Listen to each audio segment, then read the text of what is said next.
We have admitted 3 new patients into Mushroom Doctor today. Patient number 1 stopped colonizing at exactly 50%. Patient number 2 stopped growing at around 60%, and now there's a green patch forming on one side. Patient number 3 hasn't gotten any growth or grown in over a week now, yet it still looks fairly healthy. Only one of these bags is truly infected. One can still recover, and the other one isn't actually sick at all. So can you actually look at these 3 bags, these 3 patients, and diagnose them? Don't answer yet. By the end of this episode, you will know exactly what's wrong with every one of these bags, what caused the problem, and how to stop it from happening in your own mushroom farm. Or if it has already started happening in your own mushroom farm, how to handle it so it doesn't keep happening in your mushroom farm. So let's begin today's diagnosis. So welcome to Mushroom Doctor, where we diagnose your mushroom problems and help you grow better, harvest more, and waste less, especially when it comes to growing mushroom here in sub-Saharan Africa, or basically in Africa. So I'm fine, and today we are looking at one of the most frustrating problems in mushroom cultivation. Your bags begin colonizing beautifully. Oh, my bags are doing great, everything looks healthy. Then suddenly the white growth that is supposed to be going just stops. You wait another 3 days, it's still there. In fact, you even get a mark and try to know where exactly that point is. A week later, still nothing.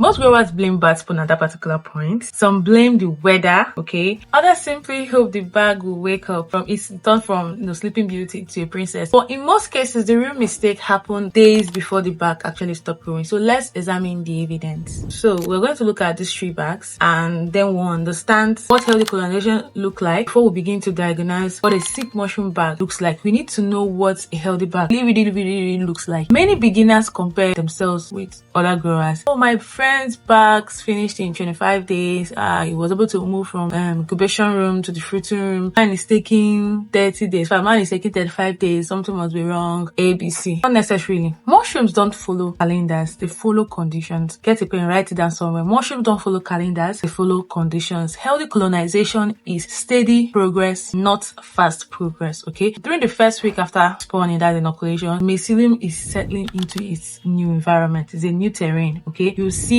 small white patch begin to appear around the spawn. That's the first thing. That is normal. By days in maybe second week, those patches begin to join together. Depends on how you actually do your inoculation. Do you do it by the side? Do you do it inside the center? Basically, the mycelium becomes much more aggressive because it has already used the first week to establish itself. Around the 3rd week, last section of the substrate should be turning white. And most times when you put only in the center, it goes down first before it now starts getting fluffy. Basically, the colony is expanding rapidly. By the 4th and 5th week, many oyster bags are either fully colonized or very close to it, depending on your strain. That's the mushroom strain, the spawn rate, the substrate, your mixture. Did you do 10% colonization? Did you do 50% supplementation or 10%? And then the temperature of your incubation room. Some bags finish earlier. Even in that particular set, some bags will finish early, some will take longer. Both can be perfectly normal. Here's what isn't normal. When your bags look exactly the same way it looked 5-6 days ago, no new growth. In fact, 1 week ago, no new growth, no visible progress. That's your first warning sign. See, your mushroom isn't lazy. Your mushroom mycelium isn't lazy. What it basically means, if there's no change, not even can change, that means it's struggling. So the question you should be asking is, what exactly is slowing this growth down? That's what you should be trying to understand. This is not the time to start doing comparison. Just from your own observation, from your own, what is causing this? So let me explain what is happening in the back so you can help you understand what is causing what is causing. Let's shrink ourselves down and imagine we are inside one of these mushroom bags. That white growth isn't just one organism. It's made up of millions of tiny threads called phi, okay? Together, they form, they interconnect themselves to form the mycelium. So think of the mycelium as a network of tiny explorers, with their touch, they are now going, invading every part of your substrate. Their job is to spread through the substrate. Their job is to find nutrients. Their job is to prepare that substrate bag for mushroom production. But here is something fascinating. This mycelium doesn't just chew sawdust, okay? Instead, it releases natural enzymes into the substrate. Those enzymes break down tough materials like the cellulose and lignite into smaller nutrients that the mushroom can absorb. It's almost like the mushroom digests its food before eating it, okay? So for this process to continue smoothly, the mycelium needs 4 things: enough moisture, enough oxygen, a suitable temperature, and very little competition from bacteria or mold. Take away even one of these things I just mentioned and your growth is going to slow down. Take away 2 and colonization can stop completely. So That's why a stored bag isn't the problem, it is a symptom. Something inside the bag has changed, or something inside the bag was wrong from the start, but you just didn't notice, when you just introduced your sponge. But now that it has gotten to that point, it's seeing that there's something wrong inside the bag. Now let's identify the most likely suspect. Okay, suspect number one, moisture. That's the hidden mistake. If I had to investigate to be the moisture of your substrate bag, this is where many growers unknowingly make their biggest mistake. Okay, some prepare substrate by pouring water until look I think it's looking right now. Others copy someone else's recipe without considering that different materials absorb water differently. Somebody else is using straw, you are using sawdust, they are using the same water. Hello. Somebody is using a different type of wood, maybe a wood that is not so dry. You're using something that is very, very dry and using the same water quantity. Hello. People that use cotton doesn't hold water the same way as wood shaving. People use different substrate. So don't start copying exactly. You're supposed to know how to do your own measurement. Bag number one contains too much water. Okay. The tiny air space inside the substrate becomes filled with moisture. Now, oxygen can't move freely. The mycelium struggles to breathe. Bacteria, however, love this kind of condition. Okay. Bag number two is too dry. The enzymes can't move effectively through the substrate. The mycelium has food available. Yes, it has it though. Because it's too dry, it can't access it efficiently. So now you see, in both situations, moisture is a problem. Okay. And in both situations, colonization slows down. Then eventually it stops. One has too much moisture, one has too little moisture. So how do experienced growers avoid this? They perform what we call a squeeze test during your substrate preparation. When you are done mixing, you have done maybe 50%, 60%, whatever you have done, take a handful of your prepared substrate and squeeze it firmly. If water runs out in the streams,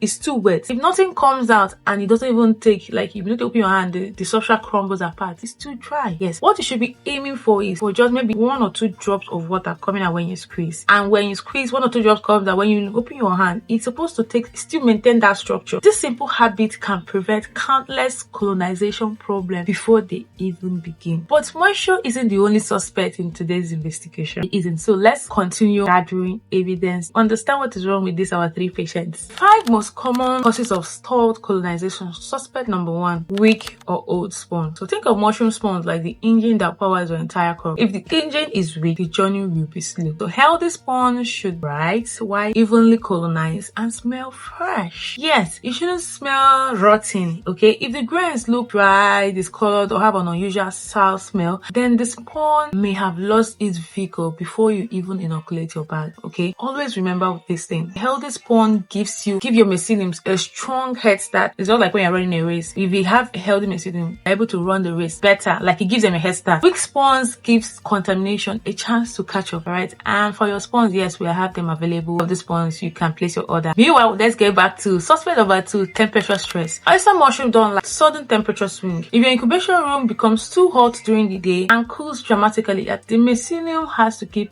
adjusting, readjusting, instead of focusing on its growth. That's supposed to be the main thing supposed to be doing is growing to take over that substrate bar. But because of the back and forth in the temperature, it just focuses on adjusting itself. So think of it like driving a car. You make much better progress at a steady speed than by constantly accelerating, braking, especially when you're in a traffic jam. You stop. So the same thing is true for mushroom growth. Stable conditions almost always produce better colonization than constantly changing ones. What's the suspect number 3? Poor pressurization. Here's something many growers don't realize. Sometimes contamination is already present long before you can see green molds. It's shocking. Don't be shocked.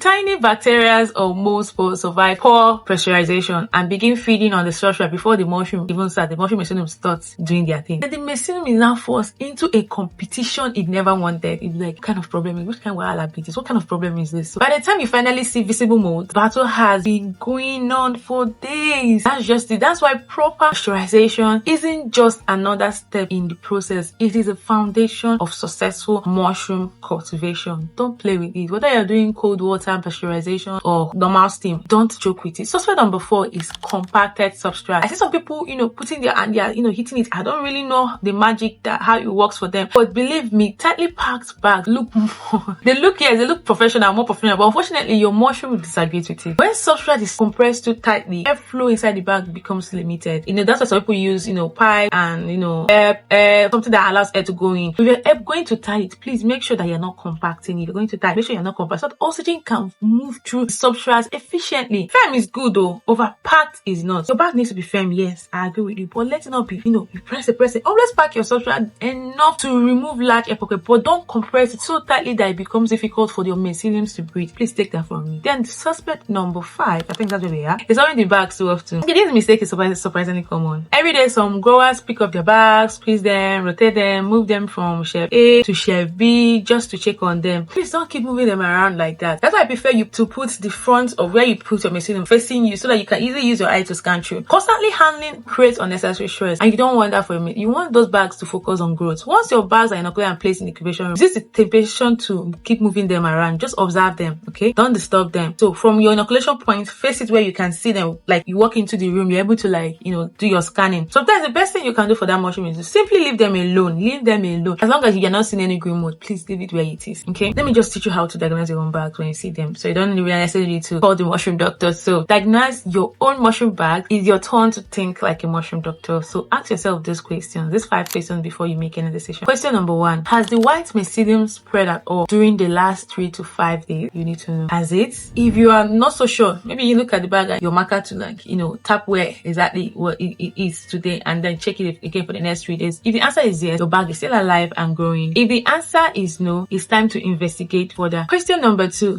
does the bag smell fresh and earthy, or does it smell sour and unpleasant? Healthy mushrooms usually have pleasant mushroom earthy smell. A sour odor often points to a bacterial contamination. Yes, that's what it means. Question 3 that you should be asking yourself, trying to be your own mushroom doctor, is: do you see green patch, black or pink patches? If you do, you are dealing with a contamination, not just a stalled colonization. Okay, then you know what to do. Move those bags out from where, so it doesn't release pores and contaminate the rest of the bags. Question number 4, has anything changed recently? Was there a power outage? Did the room become unusually hot? Did you switch to a different batch of spawn? Sometimes the answers isn't inside the bag, okay? The answer you are looking for is in your environment, the environment around your mushroom bag. Then question number 5 you should be asking yourself in the process of trying to diagnose your mushroom bag is the problem affecting one bag or every bag? If only one bag has stopped, issue may be isolated, yes. If nearly every bag has stopped, like the bags we are growing, like a particular batch you produce, almost every bag has stopped growing, the problem is probably with your substrate preparation, your pressurization, your incubation condition, or the spawn. Okay, now let's return to the 3 patients that we met at the beginning. Let's look at their case files. Patient number 1 stopped colonizing at 50%. Yeah, that's true. No molds, no bad smell. What's the diagnosis? From what I've already explained to you, basically do your plus and minus and put 2 and 2 together. That means that the substrate was too dry. If it had a smell,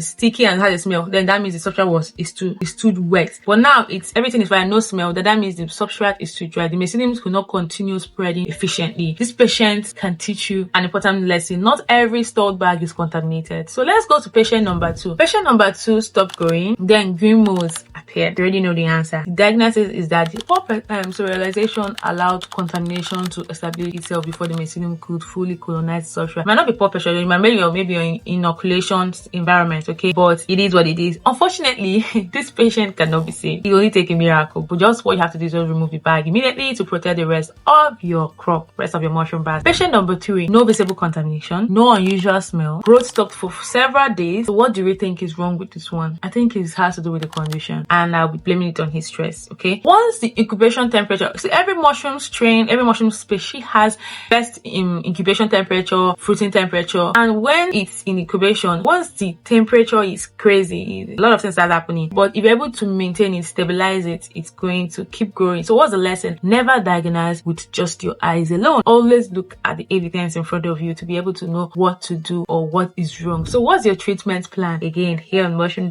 Doctor series, we'll look at them. We'll also talk about the treatment plan. So if your mushroom bag stops colonizing, don't panic, right? First, check your incubation temperature. Where is it at? That's why it's always good to have, thermometer, the digital one. Just have it in your, so you're able to know what's happening at all times. Then next, inspect the bag through the plastic without opening it. Please look for unusual colors. You can even, at this point, you can gently pull it out and try to smell it to see if it has an odd smell to it. So if your environment is the problem, correct, and wait another 3 to 5 days. Okay? Sometimes even a week. If contamination appears, remove the bag immediately. One infected bag can threaten an entire batch. I always want you to have that at the back of your mind, so just remove it immediately. So remember to treat the cause. Yeah, so treat the cause, not just the symptoms. A In long story short, today's diagnosis is teaching us a one simple lesson that healthy mushrooms don't suddenly stop growing without a reason. Whether it's fruiting, whether it's at incubation stage, and today we're talking about the incubation stage. Every symptom has a cause. The better you become at reading those symptoms, the more successful you will become as a mushroom farmer. So if this episode has helped you diagnose your mushroom bags, give it a thumbs up and subscribe to this channel. And in our next diagnosis, we'll be answering another question that confuses growers everywhere. And not about the India abroad. Okay, I think